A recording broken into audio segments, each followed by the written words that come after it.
Pernah suatu ketika Sultan Syahrir ini dia mencuri rambutan milik tetangga.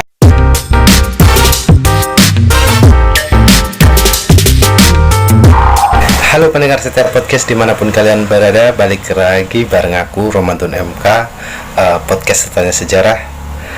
Seri podcast kali ini aku mau ngebahas soal sosok Sultan Syahrir. Nah, mungkin bagi kalian yang masih baru dengar nama sosok Sultan Syahrir ini, tapi ya kebangetan lah kalau kalian masih baru pertama kali dengar nama sosok Sultan Syahrir. Pasalnya beliau adalah tokoh revolusioner, mantan Perdana Menteri pertama Indonesia yang dimiliki Indonesia, sosok intelektual yang keren banget. Jadi parah banget sih kalau kalian nggak tahu atau nggak kenal nama sosok Sultan Syahrir itu. Nah, seri podcast kali ini ke depannya nanti rencana aku mau ngebahas ya secara bertahap lah, ngebahas sosok Sultan Syahrir ini. Nah, di edisi kali ini aku ingin menginformasikan seperti apa sih masa kecil dari sosok Sultan Syahrir itu sendiri. Sebagai pahlawan nasional sekaligus tokoh revolusioner perintis kemerdekaan Republik Indonesia, tentu sangat menarik sih kita melihat dari sisi lain atau masa kecilnya dari sosok Sultan Syahrir itu. Teman-teman pendengar podcast Tanya Sejarah, Sultan Syahrir ini lahir di Padang Panjang, Sumatera Barat tahun 1909, tepatnya pada tanggal 5 Maret itu. Dia berasal dari keluarga bangsawan terpandang lah di Kota Agam begitu. Ya, sebagai seorang keturunan Minangkabau, sosok Sultan Syahrir ini memang sangat terpandang. Dia dari keluarga yang mapan, bangsawan begitu, baik dari kakeknya, ayahnya begitu. Kakek dan ayahnya itu adalah seorang jaksa di pengadilan negeri lah begitu di masa Hindia Belanda ya teman-teman. Kemudian dari ibunya bangsawan Mandailing Natal begitu.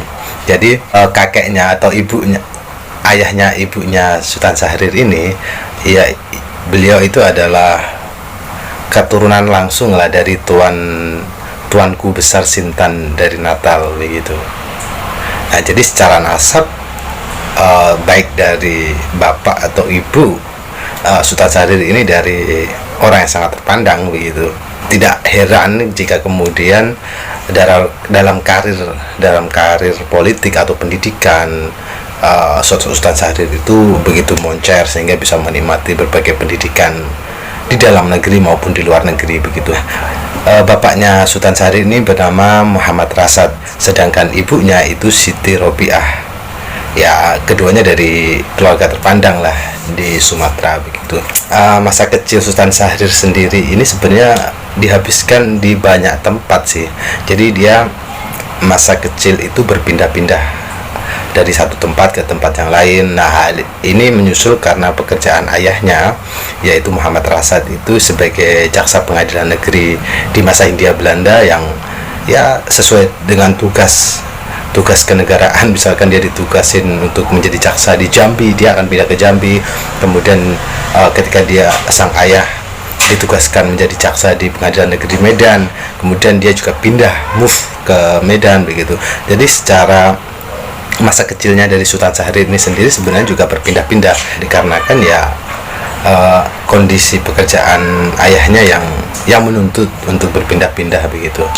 Nah, tapi seperti umumnya anak-anak kecil pada umumnya yang pernah bandel gitu, pernah badung gitu. Nah, Sultan Syahrir ini juga pernah membuat tindakan badung kan begitu. Pernah suatu ketika Sultan Syahrir ini dia mencuri rambutan milik tetangga, yaitu orang keturunan Cina, orang Cina lah gitu, tetangga Cina. Diambil tuh rambutan sama teman-temannya, sampai sama tangkai-tangkainya juga dibawa pulang, kemudian diumpetin di bawah kamar tidur. Tapi sayang naas lah bagi dia. Aksinya itu kemudian dipergoki oleh ayahnya begitu. Akibat karena kepergok telah melakukan pencurian begitu, mencuri buah rambutan bukan ya milik orang lain, akhirnya ayahnya ini berang lah. Si Sultan Syahrir ini akhirnya dihukum, kemudian dilarang bermain sama teman-temannya, yaitu akibat konsekuensi dari ulah bandel dia. Jadi ngomongin soal fitrah dari sosok Sultan Syahrir.